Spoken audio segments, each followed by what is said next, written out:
Hello viewers, আসসালামু আলাইকুম। আজকের ভিডিওতে দেখবেন যে রেমালের প্রভাবের ফলে বন্যার পানি কীভাবে স্কুল, মাদ্রাসা, মসজিদ এমনকি বাড়িঘর নষ্ট করেছে, এমন তার পানির স্রোত কীভাবে দেখুন এলাকা ঘিরে গেছে, রাস্তাঘাট সব কিছু ভরে যাচ্ছে।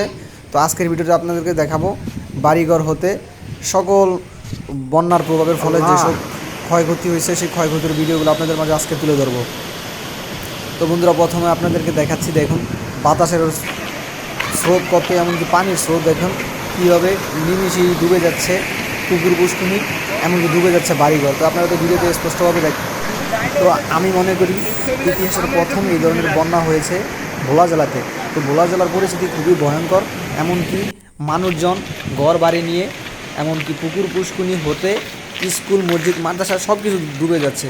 তো আপনার ভিডিওটি দেখুন যে পানির স্রোত কীভাবে বেরিয়ে যাচ্ছে। তা আপনাদেরকে এই ভিডিওতে আমি দেখাবো পানির স্রোত এমনকি ক্ষয়ক্ষতির সকল দৃশ্য।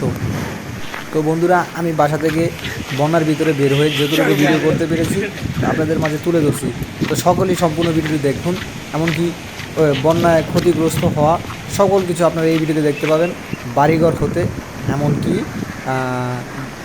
স্কুল, মাদ্রাসা, মসজিদ হতে যে ধরনের মাঠ ঘাট, রাস্তাঘাট বন্যার পানিতে ডুবে যাচ্ছে সকল কিছু আমি এই ভিডিওতে তুলে ধরছি। তো আপনারা সম্পূর্ণ ভিডিওটি দেখুন। আহা, এই যে ভাঙ্গাচুরা, এই যে সব ভাঙ্গে চুরে গেছে।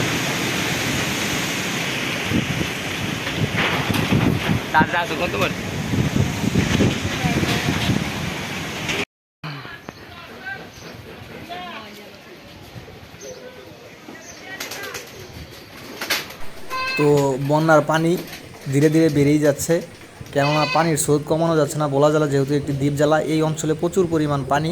তো এটা যেহেতু সাগরের মাঝখানে আপনারা বলতে পারেন দ্বীপ জেলা, ভোলা জেলা।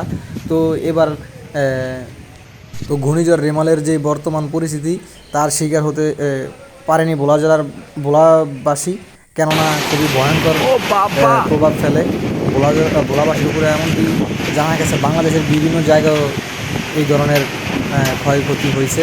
তো ভোলা জেলায় আমি যে এলাকায় থাকি, এই এলাকায় যেসব দুর্ঘটনা হয়েছে ওই সকল দুর্ঘটনা সকল ভিডিও আমি আমার এই চ্যানেলে সকল ভিডিও আপলোড করব। তো বন্ধুরা, ঝড় তুফান তো বেরিয়ে যাচ্ছে। তো আমি এখন তো আর ক্ষয়ক্ষতি হওয়া সব কিছু দেখানো সম্ভব হচ্ছে না। তো পানির স্রোত যখন কমবে তখন আমি ক্ষয়ক্ষতি হওয়া সকল মানুষদেরকে, এমনকি যাদের বড় ধরনের ক্ষয়ক্ষতি হয়েছে তাদের ক্ষতিপূরণ নিয়ে আপনাদের মাঝে আমি ভিডিও নিয়ে আসবো। এমনকি এলাকায় ক্ষতিগ্রস্ত সকল মানুষদের কাছে যাব। তো পরের ভিডিওতে দেখাবো ক্ষতিগ্রস্ত হওয়া। আর এখন আপনারা ভিডিওতে দেখতেছেন রেমালের যে প্রভাব শুরু হয়েছে, যে বন্যা বাতাস পানির স্রোত শুরু হয়েছে, সেইগুলো তুলে ধরছি। তো পরের ভিডিওতে আমি দেখাবো ক্ষতিগ্রস্ত মানুষের অবস্থা কীরকম, এমনকি ভোলা জেলার সকল আপডেট আমি আমার এই ভিডিওতে দেবো। কেননা যেহেতু আমি এই ব্লগ করে থাকি, তাই এখন বন্যার যেহেতু শুরু হয়েছে, তো আমি বন্যার ভিতরে যেসব ভিডিও করতে পারবো ওই ভিডিওগুলো আপনাদের কাছে দেবো। তো সকলে পরের ভিডিও দেখার জন্য, তো এই ধরনের আপডেট পেতে আমার পাশেই থাকুন, চ্যানেলটি সাবস্ক্রাইব করে রাখুন। ধন্যবাদ।